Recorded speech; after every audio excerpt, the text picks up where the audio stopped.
Hey everybody, welcome to the Patty G Show. I'm your host, Patty G. If you are watching us, you will quickly realize our studio has taken a total transformation.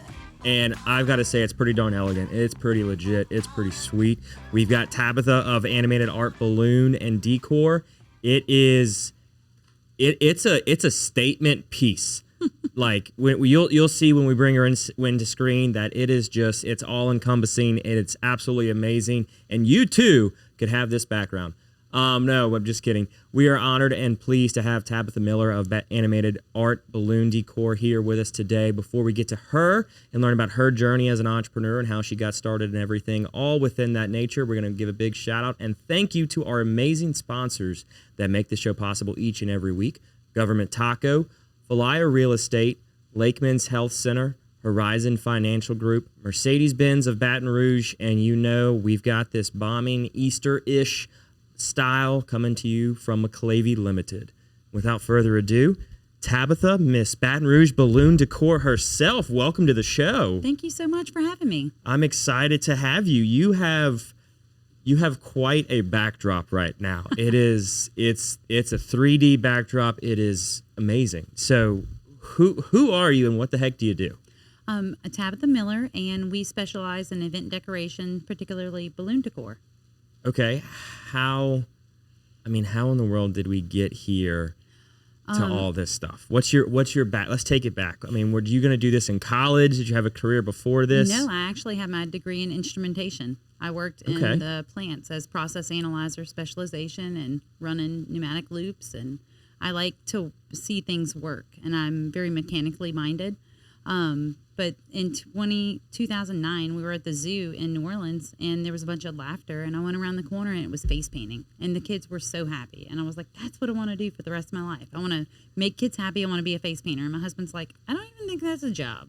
I don't think you can quit, doing instrumentation to go be a face painter. I was like, well, let me go see. So I set up booth at a parade. It was very popular, and so I went to the Face and Body Art International Convention, got the correct training, came back, got a couple of restaurants, and through the years, I was able to be Baton Rouge's Parents Magazine public voted #1 entertainer 3 years in a row.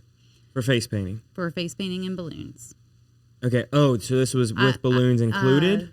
So there's two types of balloons, really. Okay. There's decor, like what I brought to you today, and there's twisting balloons or entertainment. So Gotcha. I can go table to table and create things with skinny balloons, like a Pikachu or a Spider-Man, those kind of things. Wow. So let's back up to the instrumentation part.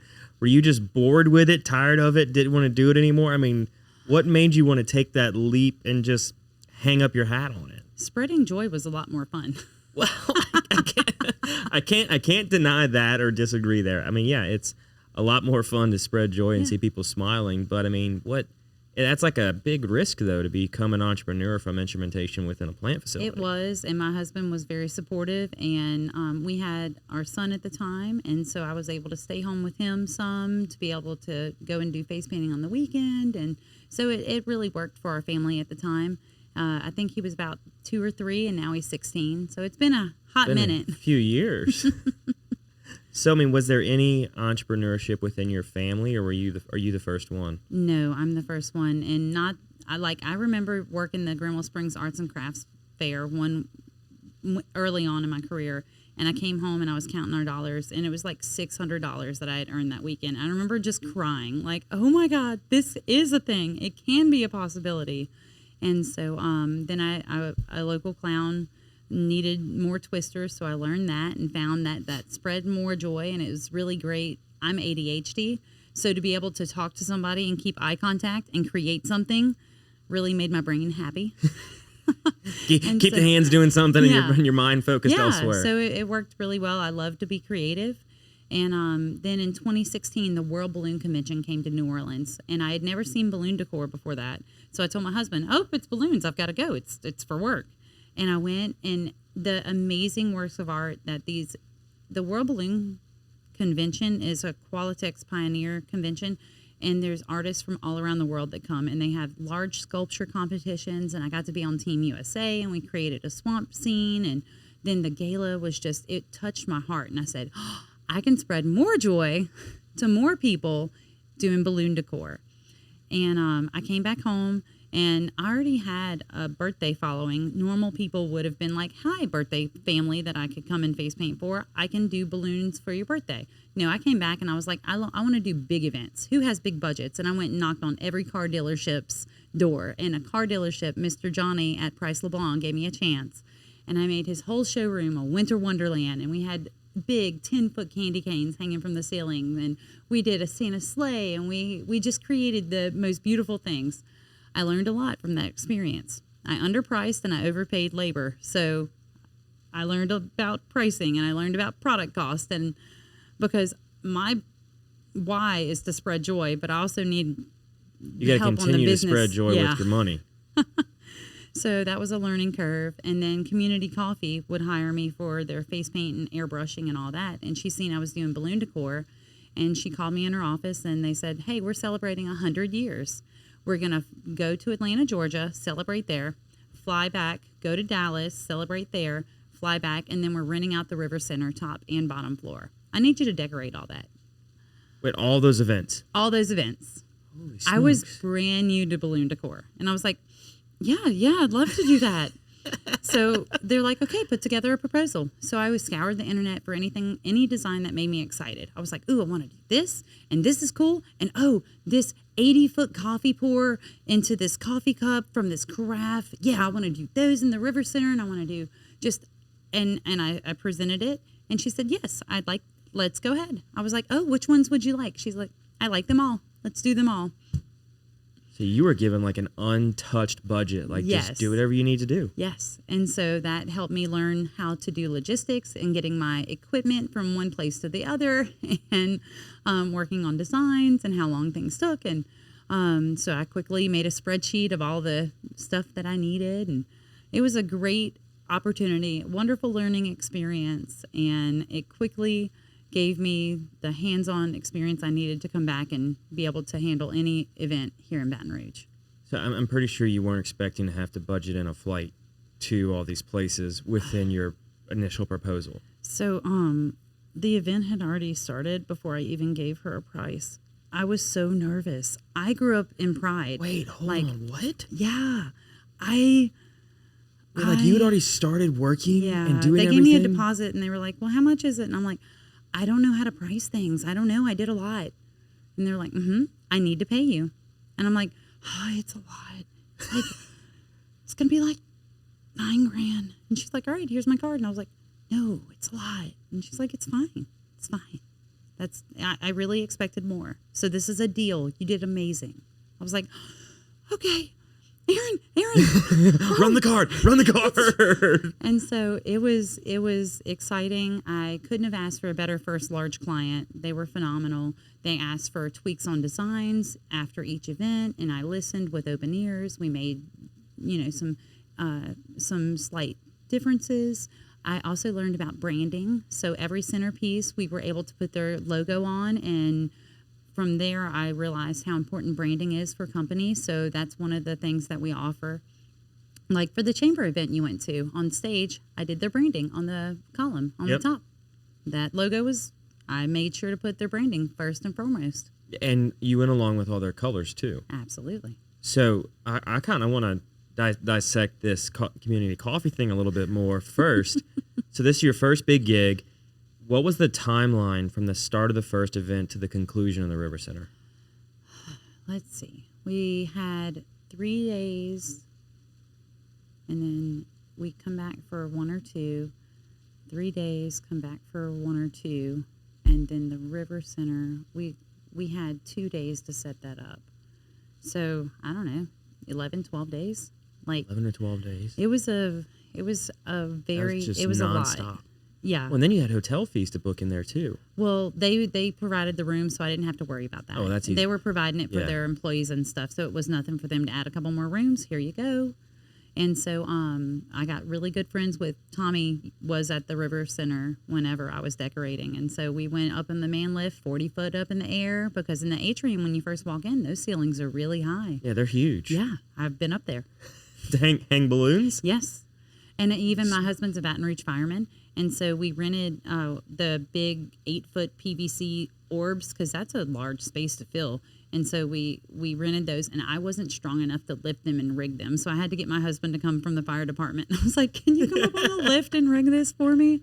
So he's been an amazing supporter for his theme is, or his mantra is, he makes them sturdy and I make them purty.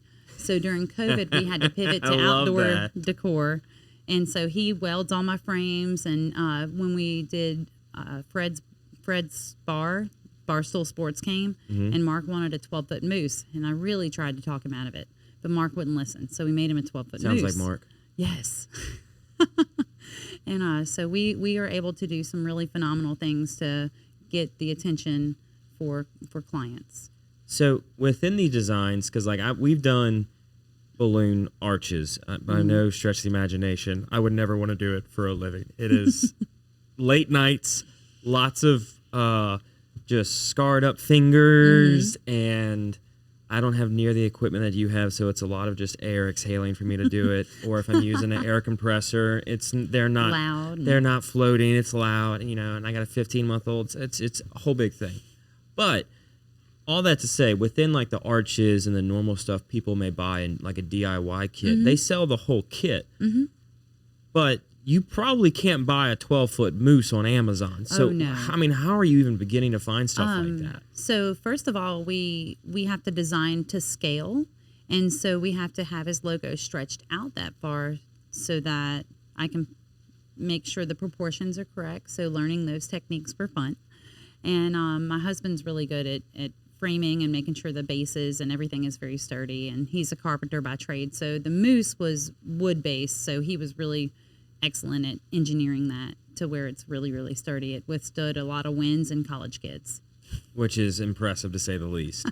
So, are you using CAD, or are you using, pen and paper to design? Yeah. How many balloons where do you even begin to know? I'm sure you know, the square footage of one size balloon versus another, but I assume it's a lot of math going into this. Yes, lots of math, and I love it.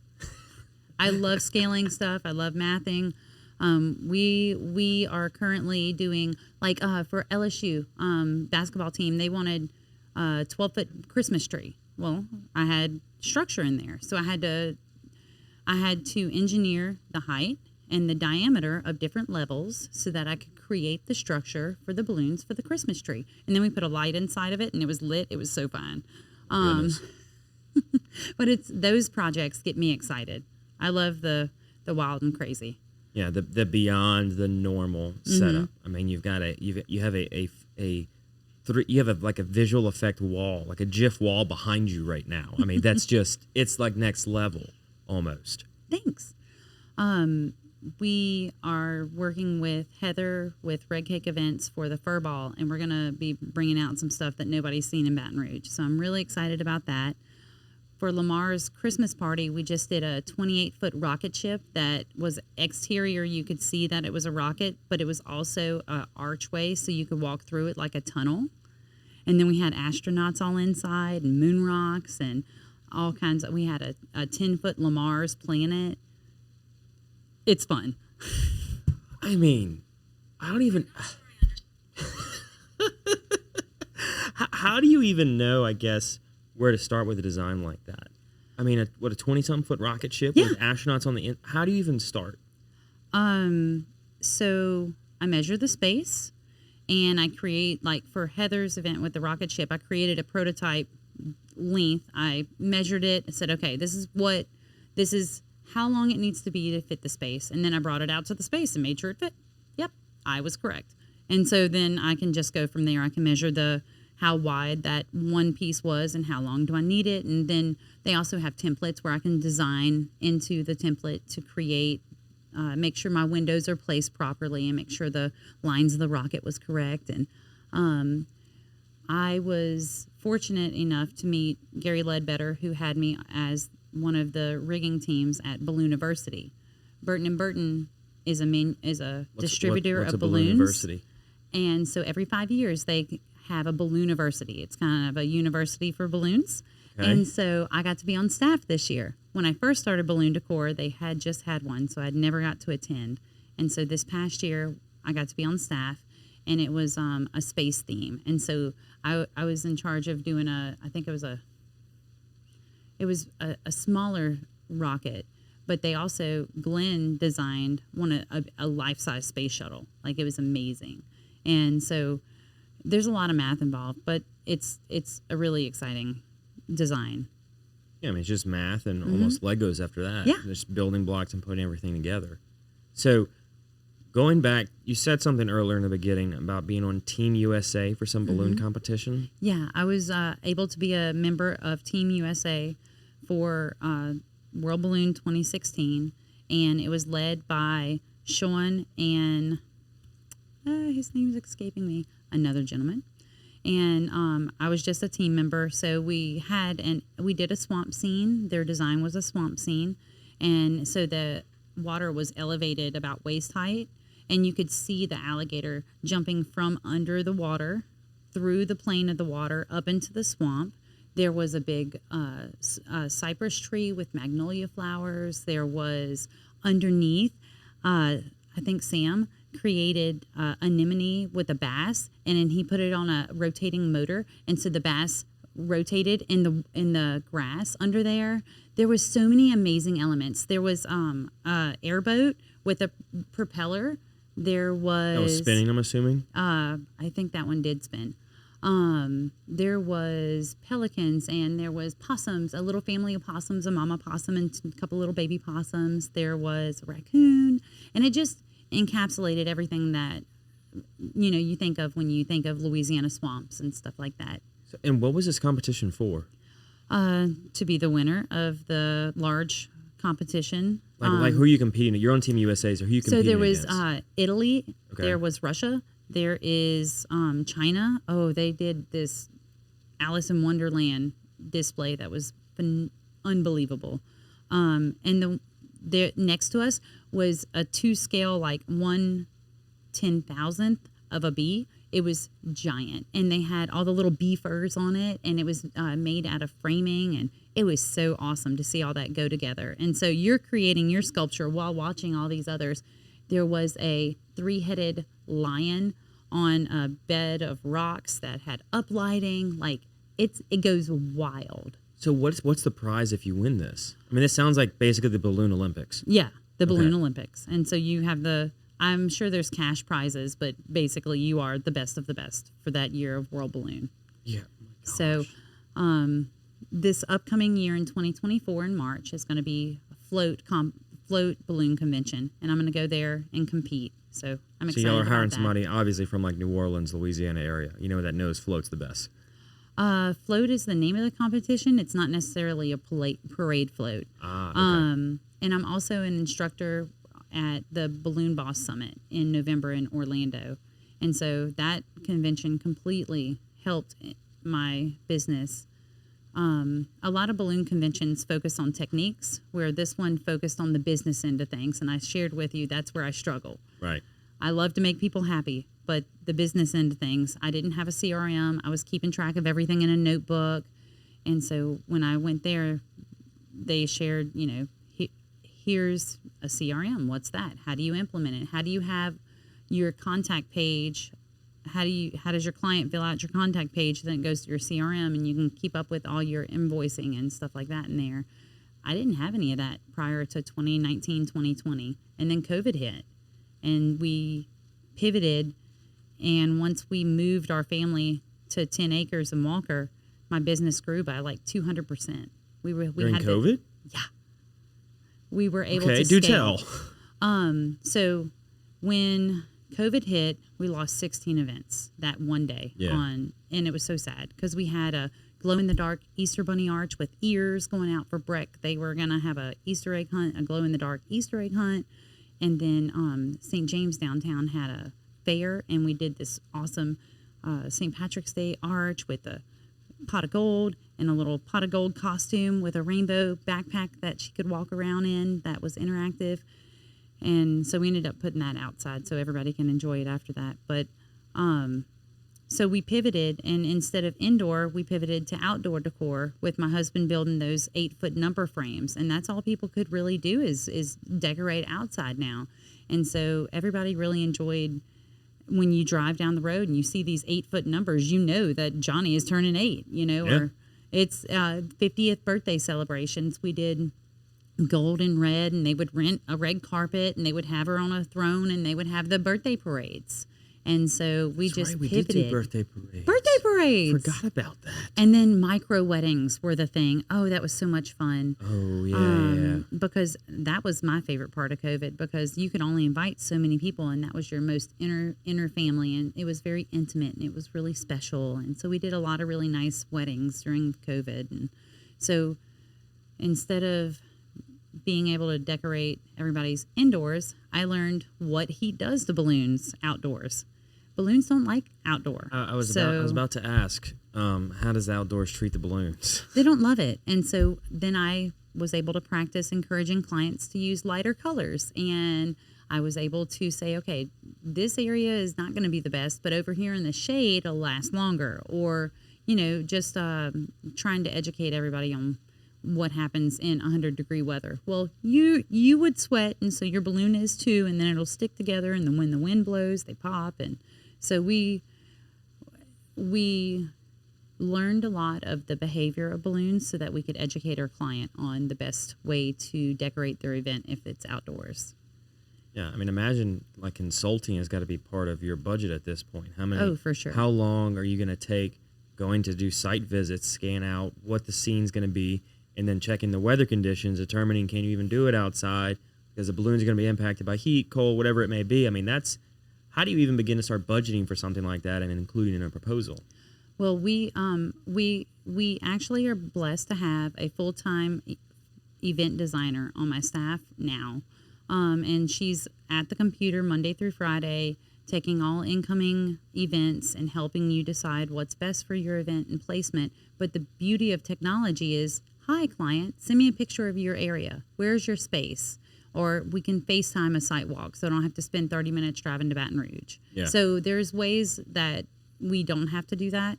But like for larger events where there's multiple vendors, like the Best Dress Ball or, stuff like that, I do like to go on those site walks because I love to work with frienders, like my friend vendors. Okay, you're going to put your stuff here, so what if I did this here?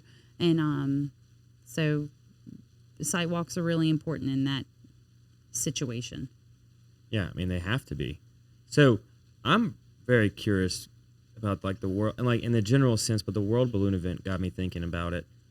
What do you do with this stuff once it's done? So the exciting part is, if this was paper, if this was florals, like fake flowers, like this is a lot going into the environment, into the landfill, right? Right. I pop this and it fills up maybe a Walmart bag, and the latex is biodegradable. Okay. Yeah. So did you have to seek out biodegradable latex, or was it like is it a common practice? No, it is a common practice. They're made from the rubber tree, and so they have to the rubber tree? Yeah, they tap the rubber tree. The rubber comes out. Educate me on this. I have an educational book for you. It sounds like money grows on trees to me. Okay, so what's a rubber tree? They have a particular tree, and they, I guess, get a core of it out, and the sap comes through the bark. And they have a little funnel, and it goes into a bucket, and they use that to make all the balloons. It's kind of like maple syrup. Yeah. Okay. But tree syrup. But tree syrup. but balloon syrup. Yeah. I did not know. Like, I knew there are cork trees and all that, but I did not know there was rubber trees. Mm-hmm. This is intriguing. Sometimes when there's indoor events and we come back to pick up, if the client doesn't want to keep the balloons, I'll bless other businesses with it. We have really good relationships with a lot of the boutiques around town, so I'll go and repurpose them there, or sometimes they just go back to the shop and get popped. But we do we're full service, so like here where I arrived and just set up, I don't arrive on site and inflate and build and all that. When I get to the job site, everything is already built. I install it, and you have a great time at your event, and then I can even come back and take everything down for you. So it makes decorating super easy for my client. I have a design specialist. If people don't know what they like, then she can send some examples, say, okay, I like that. Here's colors. Balloons come in so many different colors now. We have a whole inventory room. And so it's a lot of fun. There's a lot of possibilities. So how long will something like this last? Indoors, this can last a month or two, and especially here, there's no UV rays, maybe longer. Really? Balloons love air-conditioned air, so non-humidity, so you have lots of ventilation in here, so that's great. And the UV rays do break them down, and you don't have any windows, so you're safe. Good to go. So, Barrett, you might have a balloon arch in the studio for about 2 or 3 months. So, going back to those first days, whenever you were making that decision to transition from face painting and what was the initial type of balloon design? Balloon twisting to doing decorative balloons. That's kind of a pretty big pivot because you're changing from one type of product to a whole other type of product. Mm-hmm.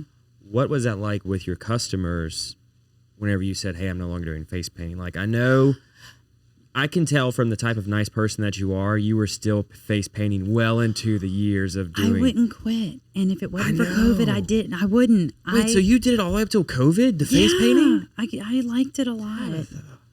And I liked making people happy. So I would get up early and work, and then I'd have to stop and change and then go entertain at restaurants. At one point I had 4 restaurants a week, so that's a lot. So wait, 4 restaurants a week doing face painting? And balloons, yeah. And then which restaurants? I've never been to a restaurant and seen face painting like that. So I had both Chick-fil-A's, off of Segan and Airline for 5 years. And then the Poppy's Fajita Factory in Watson and Denham. And so we did them for a long, long time. Yeah, Chick-fil-A, I'm sure you probably made some pretty good money. Yeah. Well, they're really, really nice people. Great clientele, and it's a lot of fun. They had little plays on, and my kids were little then, so they could come with me, and it worked really well. Your kids were the billboards. They'd walk around. All right, come back. Let me wash it off and repaint a different design. All right, now go tell everybody that. My daughter loves to get her face painted. My son, who's older, is really good at it. He's on payroll. This is a family affair. This is a family affair. He will go and take down, and he can install organics. And he's really great at pickup crew. He just got his official driver's license and a better driver than I am. Which I've heard the driver's license situation has changed since I've gotten mine. It's no longer just go take a class, go to the DMV, sit for the test, do a driving portion, and boom, your license. It's a lot more complicated now from what I've heard. It is. He had to have a permit for 6 months, and then it's a lot. And he can't drive past 11 at night. So if I have an event and that has to be picked up after that, I have to find another crew member. Son, you can't go. You got to be back by 11. Yeah. So, recycling then is probably, it's a super simple process of just deflating them. Do y'all wear earplugs for this type of stuff? We don't. It's not that loud. It's not that bad. But when we're inflating and they pop, it still scares me. Yeah, I can imagine so. When you've done it at home, do they pop? Yeah. Yeah. Please. I'll be tying them and they'll pop. Yeah. So how do you, that's what I'm genuinely curious about. Tying these balloons. Mm-hmm. Is there some trick or some method? There is lots of some methods. Secret sauce that we can figure out on how to tie balloons so we don't have to I tie 2 of them together at one time. All right, hold up. Back up. What? So I'm sure when you built your balloon arch, you tied them one at a time.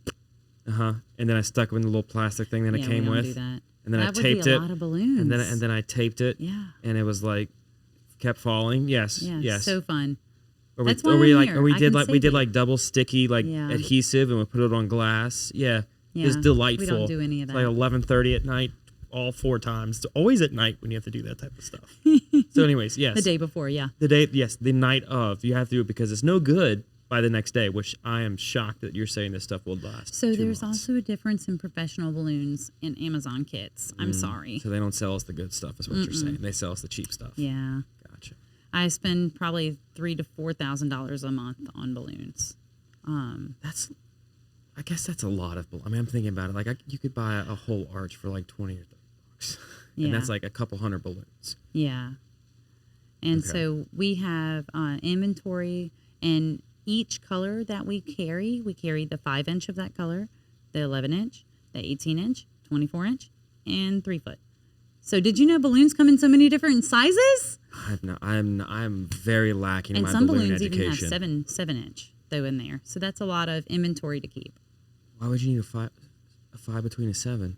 They make it. this chrome here. Yeah. Did you know there was a world balloon shortage, and it was really, really difficult to get chrome gold? This gold here is very difficult. I can spend. It takes hours to order, and I have an inventory. And so when you're our client, we take your order, and then it goes to inventory, and our inventory will pull a color palette, inflate the colors that we plan on using for you, and send you a photo of it labeled.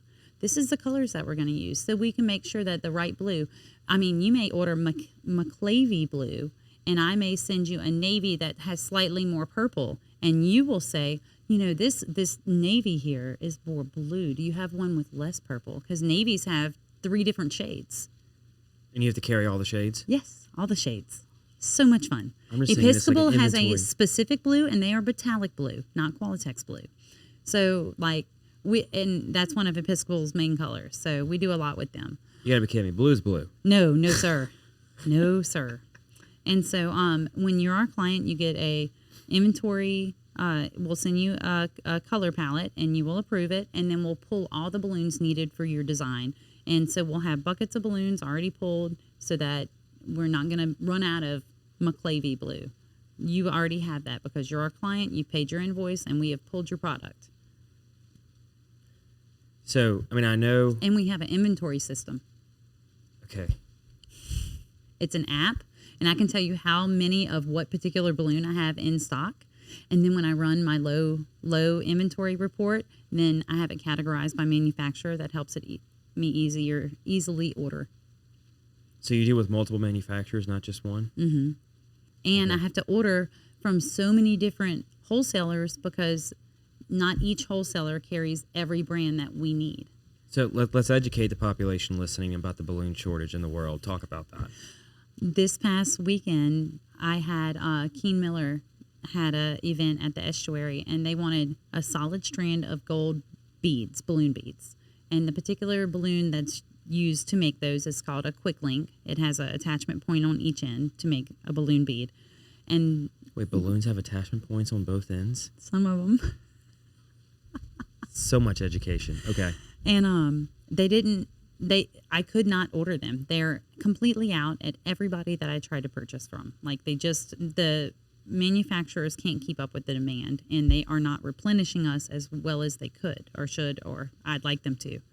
And so we had to create that attachment point to create the look that Keen Miller wanted. And we did because I have that knowledge, but it can be challenging. Okay, so there's a balloon shortage going on, and a helium shortage. There's also a helium shortage. We have no problem getting it because we have a really good helium supplier, but helium costs have doubled. Balloon costs have doubled. In my Sortly, when I print my low inventory, I have a bag of balloons that used to be $14. They're now $19. So I have to analyze that as the business owner and saying, how much can I absorb into my profits before I'm not being profitable anymore? All right, so are you FIFO or LIFO? First in, first out inventory, or last in, first out inventory? I don't know. Tell me what that is. Educate me. So FIFO is first in inventory. So your balloon is $14 that's coming in, right? Mm-hmm. You're going to sell that particular balloon, but they're like goods, right? You can't really tell between one package or the other. Mm-hmm. But from a costing standpoint, you're going to say, I just sold this packet of balloons. I'm going to say my cost of goods was $14 because I was the first one in, first one out. That way. Okay.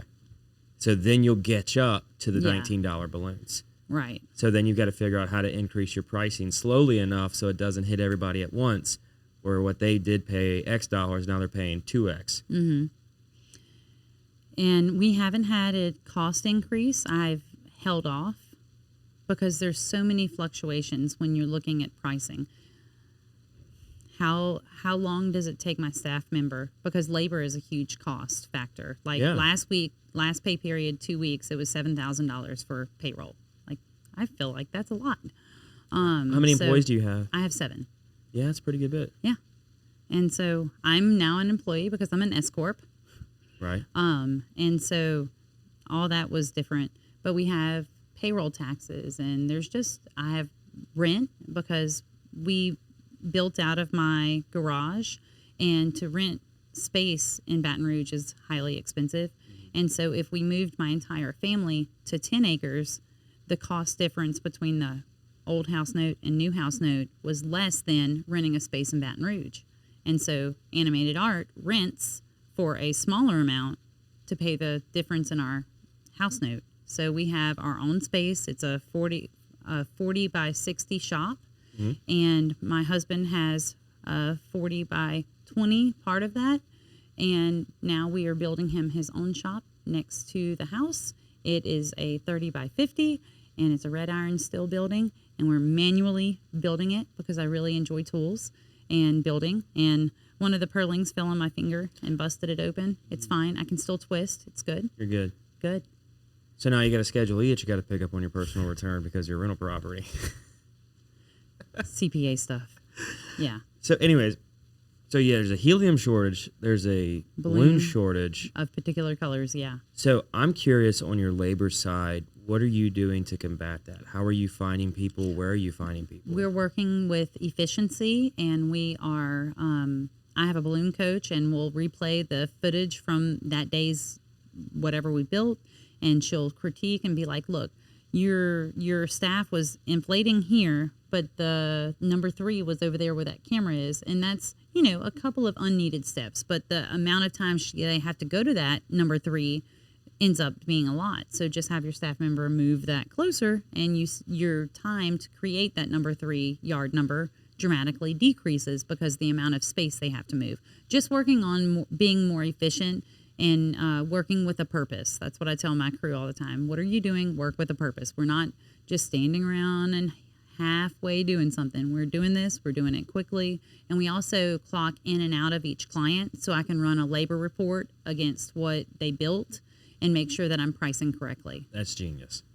So you're like straight up watching film of your warehouse to become more efficient. Yes. It's so important to, we talk about every Monday, hey, how was this weekend's installs? What problems did you run into? How did you solve it? And what could we have done to prevent it? We discuss when we fail because that's where you grow, and 100%. That's how you don't repeat it. So on Mondays, we have a big company meeting, and we love helping people celebrate life's best moments. But sometimes things don't go as planned. Like I got there, and she had, the whatever it was didn't fit there or couldn't attach there. She asked me to move it over here, and this is how we did that. And so, like, a lot of times, like in the summer, we offer pool decor. So a popular thing is balloons coming up out of your pool. Well, if it's too windy, it's not really advisable. I don't want to have a balloon floating and then the wind come and take grandma down. Like, I'm not... Especially your 3-foot balloons. That's knocking grandma down for sure. So we do advise the client. So the weather's a little rough. We can either lower them really close to the water level so that it doesn't have as far that it can swing, or we can repurpose them, bring them inside, add some fringe, and it's nice in your indoor area. And so we just kind of work with the client on making sure that we offer the best suggestions for their event. So have you seen the movie The Founder? No. So it's about the McDonald's brothers, mm-hmm. and they go through something very similar to what you're doing, where they went on like a tennis court, and they chalk drew their restaurant, and they would basically pretend like they were working at each station, and they would shape everything in until they had a system of what their kitchen was going to look like, so they could quickly spit out all of their food that they were going to be serving. So it sounds like you're doing the same thing. Yeah. I mean, you're like, so you've got like cameras up in your warehouse of you all doing all of that. And is it like a daily review? Is it weekly? What's your frequency here? Every 2 weeks. Every 2 weeks. Okay. Mm-hmm. And so you're watching all the footage? No, it's, how do you pick and choose? Because the labor reports will show you. So this particular helium bouquet took longer. I sold it at this, the cost of helium, cost of product, cost of labor. I didn't make money. I lost money. Help. Oh, well, your staff member is inflating and then tying, where you can inflate and use your ribbon to tie the balloon closed. That would eliminate that step. Or, have you practiced this particular inflation method with your staff? Or the way your staff is doing this, they could more efficiently do it this way. And confetti balloons explode. So, confetti. We have a love-hate. They're so pretty. But I have a hate. I just have a hate. I was telling your Valaya fella Eric. that here has all kinds of sparkles. I was like, who was the guest before me? That is from I can't believe I'm blanking on her name. She came in here. Yes, it was a physical therapist. Mm-hmm. She came in, Anna Couture, right? I think so. I think that's right. Anna Couture. She came in and had a sparkly dress because she was like you. We got to stand Extra. out, you know? Extra. And I'm all about it. I love it. So, yes, that chair is very glittery. It's so sparkly. I love it. I was like, ooh, I want to sit in this one. Yeah, so, okay. Glitter balloons are the worst. They pop. They always pop.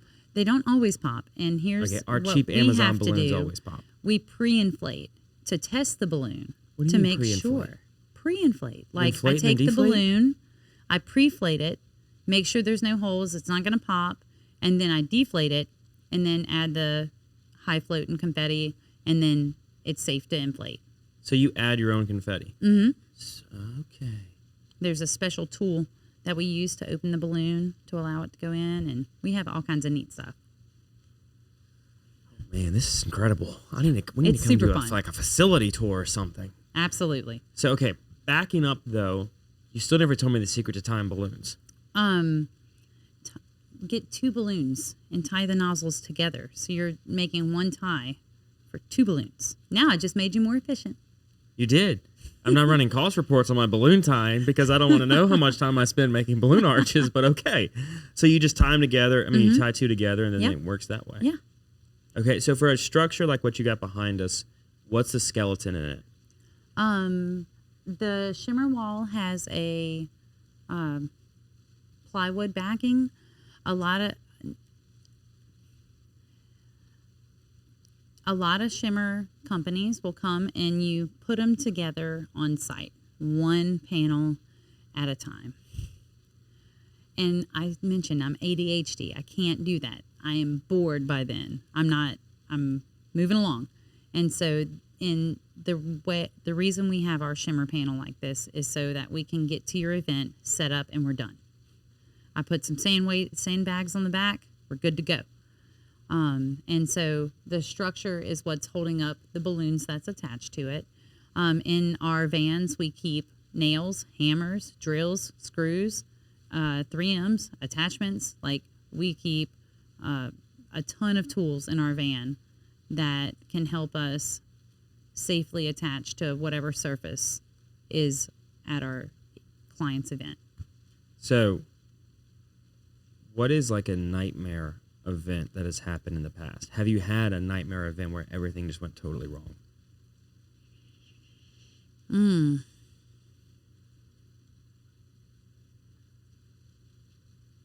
No, not really. We do a lot of problem shooting at the shop. So once we get on site, everything usually goes really smooth. Actually, yes, there is. But it was a difficulty with the venue. My crew went out to put some balloons out for a political event, and the venue kept turning the lights off on my crew, and the venue moved my balloons after my crew installed them. My crew went back because they had a feeling that would happen. And so it was an interesting event, but it wasn't because of my balloons. It's just the logistics of it. Yes. But most venues in town we have great relationships with. A lot of vendors we have great relationships with. And we love when you book with a vendor that we get along with or we can communicate well with, because it makes the client's life easier. On the back end, I'll talk to my vendor and be like, hi, their event is this time. I need to set up here. When are you getting there to set up? And the vendor and I talk together versus asking the client and going through the client, causing that many more questions. So my mom used to do weddings at their house. Mm-hmm. Do you have an approved vendor list of vendors you work of? Like I you do. only work with so many vendors, do. or what is that No. vendor process? Reliable, excellent workmanship. Like I refer vendors that I admire their work and their, if they say they're going to be here at such and such a time and they are, fabulous, because that's really what it's about, is getting the client's event going at the correct time with the right vendors. And so just their ease to work with, their understanding of the flow of the venue and the flow of the event. And we have several vendors in town that we just absolutely get excited to work with. So what is the landscape of the balloon industry and the balloon scene in Baton Rouge compared to when you started? I think there's so many more. There's a lot of competition. There's a lot of balloon companies out there now. I venture to say I was one of the first in Baton Rouge. Now there's a lot of companies, and that just means that people have options. We are by far the most experienced and advanced in our designs. But we do have overhead where a new company may not. Now, a new company may come to your house with a bag of balloons and an inflator and be in your house 3 hours creating something for you, where we don't do that. We show up, everything's already built, we install, have a great day, and the new company will eventually learn better ways to do things. We've already been there. We've been through our growing phase. Yeah. So, I say we have been, but we've been growing the last 2 years insanely. This year, maintaining is our goal. Have you had to like turn away work because you're all busy? Oh, absolutely. Yeah, next weekend we're definitely turning away work. So, like for St. Patrick's Day? No, this weekend. This weekend I think we're booked, but definitely next weekend. And we've had to implement last minute fees because I have so many people's lives that they're like, okay, I'm doing this, and this on Saturday. And if we introduce a new event, then that changes their schedule. And so they need to be compensated. So we've done last minute fees to give them a bonus, and it messes with our production schedule. I may have to keep people overtime. Like there's a lot going on behind the scenes to make sure that all the events happen. But we are able to handle a large number of events. So what's kind of been your biggest hurdle to turning away work? Repeat clients that I absolutely adore. Like, it's like, like I have a client, I'm going to Lafayette this Saturday to go twist an event for a friend. And a client had an event this past weekend, but it had to be rescheduled due to rain. And I'm like, okay, I can make it out there and make it happen for you if I come at 6:40 in the morning and I'm willing to do it for you. And I'll come and I'll set it up and it'll be good to go for 9 because I'll get there, set it up, be able to come back, get my car, leave the van, and go twist. So it's a lot of logistics and a lot of moving pieces, but it's a lot of fun. And especially with the St. Patrick's Day Parade, because I have 2 or 3 events downtown, but they close off the road. So I'm like, okay, I'm going to bring you the stuff. You have a room to store it on Friday because we have to be able to get in and get out like stealthy. It's a lot of fun. Well, I think that your level of customer service and the links you go to for the existing customers and for new customers is ultimately what's probably gotten you to where you are, because it's like you recognize the value of working with someone well. And if they work well with you, like I'm sure if like Community Coffee calls you, you're like, yeah, what do you need? Yeah, absolutely. Absolutely. And there's a lot of event planners in town that I'd love to work with because they love out of the box, big, wild, never seen before. And if I pitch that to them, I know they're going to go for it. So when they call, I'm like, hey, what you got? What are we doing? What kind of crazy stuff can we do? So outside of the World's Championship, what's been one of the craziest designs you've had to do? That moose for Fred. We didn't sleep. Mark wouldn't hear of not doing a 12-foot moose. And I was like, no, I'm just going to print your logo and put balloons around it. It'll be 12 foot. It's great. And he was like, no, I want a 12-foot balloon moose. So we used really tiny balloons for that. And you can't do, balloons lose air over time. But if it's something this large and the whole thing shrinks, you won't be able to tell. Right. But if we use the same size balloons for like that little leprechaun, won't last quite as long. With the beard and everything? Yeah, his little beard will get smaller quicker than the larger balloons. And so we couldn't do it way ahead of time, and none of us slept that night. We started on the moose at, like, I think we started at, 11 that day with painting the backdrop. And then we did each balloon, and there's over 1,200 balloons on there. And so we finished at 6:30 in the morning, and then we loaded the U-Haul with all the events, because that's the day we did LSU 100 as well. And so and the 12-foot bar stool. Oh, it's so fun. Logistics is a big part of my job. Yeah, I mean, logistics, efficiency, and manpower, like that's just ridiculous to work all those elements in together, especially with 3 massive events. It was fun. And we did 4x6 Eye of the Tiger out of balloons. It was so fine. For the LSU 100 or for? Yeah. So how were you able to find employees? Like, where are you finding them? Ooh. So when we moved to the 10 acres, our shop was a man shop. It had to undergo major construction. So that was the first funniest interview. Hi, would you like to come work for a balloon company? We're an events company. We're also under construction, and it's February and it's cold. So we're out here while we're going to be on this side of the shop while they frame up an office and a bathroom over here. Are you okay with popping a squat? If not, you can drive to my house. So we have pivoted and grown so much. I had to put in a MODAD. We have a restroom now. We have an office now. And so now when I interview people, are you creative? Are you good at problem solving? Do you enjoy monotony or do you enjoy different things every day? What drives you? How do you, those questions are on I now have an HR packet. I never thought I'd have that.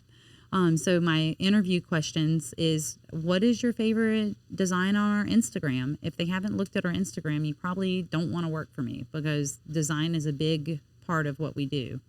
And so the interview process is very lengthy to make sure that the right type of person is working with us. Eventually, one of my employees coined it as, what would you do for a Klondike bar? We want that level of crazy. Would you go just one more? Just a little bit further to make sure that event works out fine. I think there's some value in that. So I heard, I don't know who said it or what the entrepreneur's name was, but he said that he tries to basically pre-fire the employee in the interview process. And if they get, he tries to make them want to quit before they even get hired. Yeah. And if they surpass his challenges, his difficulties within the interview process, he goes, great, go talk to my team. They'll get your packet and everything else. So it's like, that's the interview. Is he and his wife, they sit you down and they just throw all these different crazy, wild examples at you. Because it's like, you're inevitably going to run into this. How are you going to react if I call you and say, we got to build a 12-foot moose at 11 o'clock at night? Oh my gosh, right. Like, what are you going to do? Are you going to say, and also heights I can't. And carrying heavy bases, because outdoor decor requires really heavy stuff. So you're like, did you bring in this wall by yourself? And he helped twist it and turn it. But basically, I have 2 handles on the back so I can pick it up. You have to be able to carry things. You have to not be afraid of heights. I'm on top of a 10, 12-foot ladder all the time. We do a lot of rigging. There's a lot of different ways to rig things, different ways to make sure things are secure. And I need to make sure that your brain has that mechanical ability to understand that gravity pulls stuff down. So you install my command hooks to where the hook is up and not down. There's a lot of technical things that go on to make sure all events work out smoothly. Yeah, I mean, it's just... We do balloon drops. We do all kinds of cool stuff. You said it too quick. You do balloon drops. I know. How fun is that? There. It's part of the design. It's sideways. It's part of the decor. And it's perfect timing because we're starting to wrap up the show. Fabulous. So, and as we do that, we have a set list of questions we like to ask everybody. The first one being, what is something you did as a kid you wish you could still do today? Not pay bills. Not worry about S-Corp and taxes. Yes. Oh, my gosh. HR. That's a very, very good answer. Just be able to go out, my daughter loves to go to the backyard and get in a swing and just swing for hours with no responsibility, nothing pushing, just that freeness. Yeah. The ability to just relax and understand that when you go back, it's not like there's a list that's been building while you've been gone. It's just as you left it, That would be nice. I think we all want that. So what are 3 lessons you've learned along the way?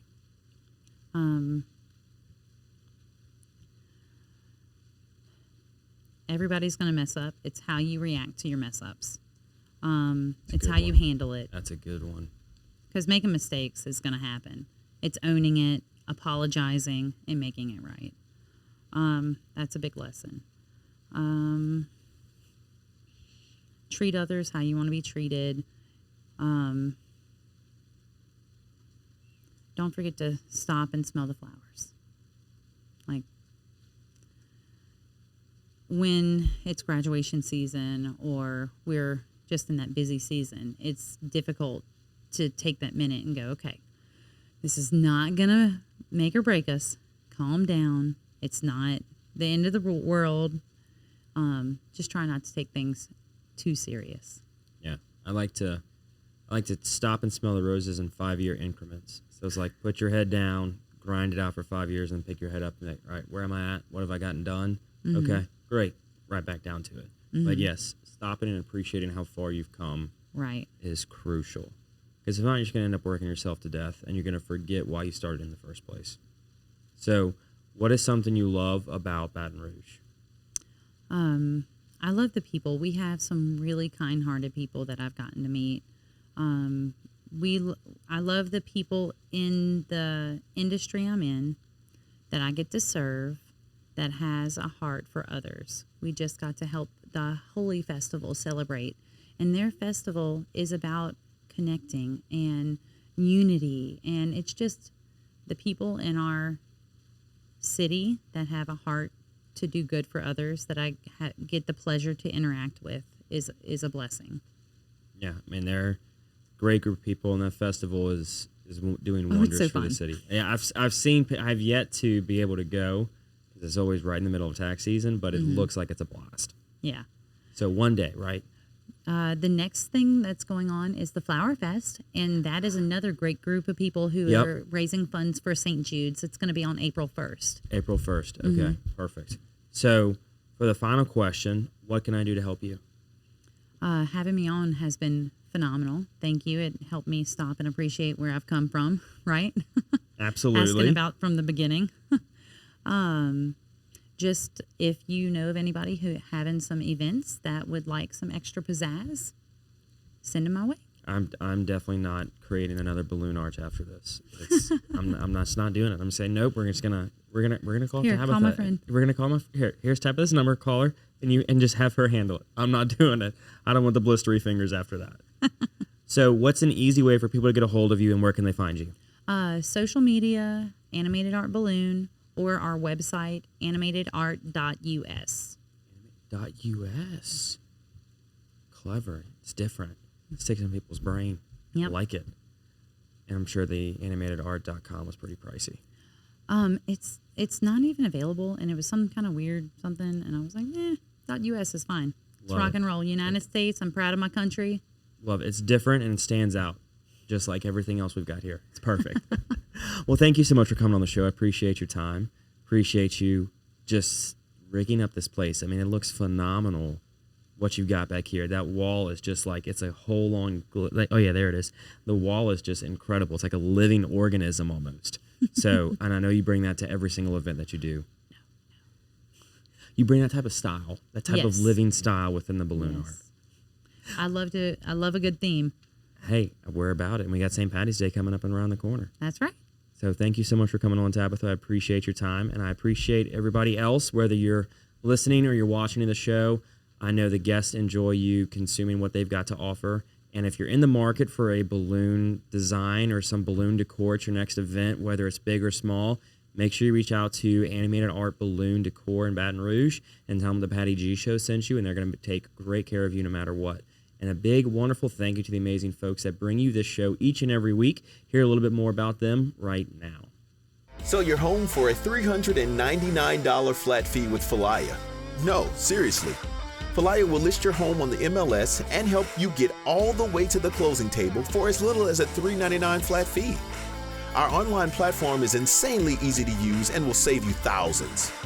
If you're thinking about selling your home in 2022 and want to keep more of your hard-earned equity in your pocket, you need to check out Flair. Flair, real estate reimagined. Thank you all so very much for listening to this episode of the Patty G Show, brought to you by Government Taco. They're located on the corner of Government Street and Jefferson Highway. Jay is always slinging up a new taco of the month, so if you're a frequenter to Government Taco, let us know in the comments what you thought about this month's taco of the month. If you're not a frequenter, maybe trying out this month's taco might just convert you. Big thanks over to them at Government Taco for making the Patty G Show possible. Imagine taxiing on a plane looking toward the end of the runway. It seems so far away, it's even hard to see it. And that's what the concept of retirement probably felt like when you were in your 20s, 30s, and 40s, way far in the distance, not visible or even a concern. But as you turn 50, something happens. Retirement suddenly seems like something real, something not too far away. In your 50s, you are rolling down the runway. Retirement is getting closer and closer, faster and faster, weeks and months zipping by. But are you even ready for a successful takeoff to retirement? Fear not, there's still runway left. But the time is now. Time to make progress and time to get a plan. The Runway Decade will help you get organized, get energized, and give you the direction you need to take off to your desired retirement. The Runway Decade, building a pre-retirement flight plan in your 50s. Thank you to Mercedes-Benz of Baton Rouge for making this show possible. Nick Pentis is a past guest. We love having him on. Listening to him talk about the culture they have over at Mercedes-Benz of Baton Rouge is really an incredible thing to hear. How they treat not only their employees, but every customer that walks through the door. You are more than just a number to them. They're going to give you that white glove concierge service every step of the way. They're going to make you feel like family and take what can be a stressful time in people's life, shopping for a car. They're going to make it so enjoyable and so pleasurable. You're going to want to go back there time and time again for every new vehicle. Thank you so very much for Mercedes-Benz of making this show possible. Thank you to our wonderful sponsor, Lake Men's Health Center with Our Lady of the Lake Physicians Group. Guys, I know it's tough to get out and go to the doctor. I know it's challenging to find time in our busy days, but I promise you, signing up to be a part of this group with Dr. Curtis Chastain and Dr. Tyler Boudreau, you won't regret it for several reasons, but most of those being the fact of the time it saves, where you're able to get in on the same day, get that appointment done, and spend that time you need to talk with them about what your health goals and concerns are, as well as ensuring that the financial investments you have, you will be able to live out and see those come to fruition. So if you're an investing guy, you know all about and planning for the future and investing in the future. There's no other more important thing to invest in than your health. Make sure you go check them out, Our Lady of the Lake Physicians Group Men's Health Center, and tell them Patty G sent you. McClavy's Limited, a proud sponsor of the Patty G Show, has been serving the Baton Rouge area proudly for 40-plus years. Gentlemen and ladies, if you're shopping for your man, there is no other place in the Baton Rouge area to get your clothing, whether it's game day needs, everyday needs, business attire, formal attire, whatever you want. Go over there, see Frank and Ashley. It's a father-daughter duo. They do incredible things in their store. They will outfit you from as simply a shirt that you need for one evening or all the way to a full wardrobe overhaul. They're going to take care of you every step of the way, and be sure and let them know that Patty G Show sent you.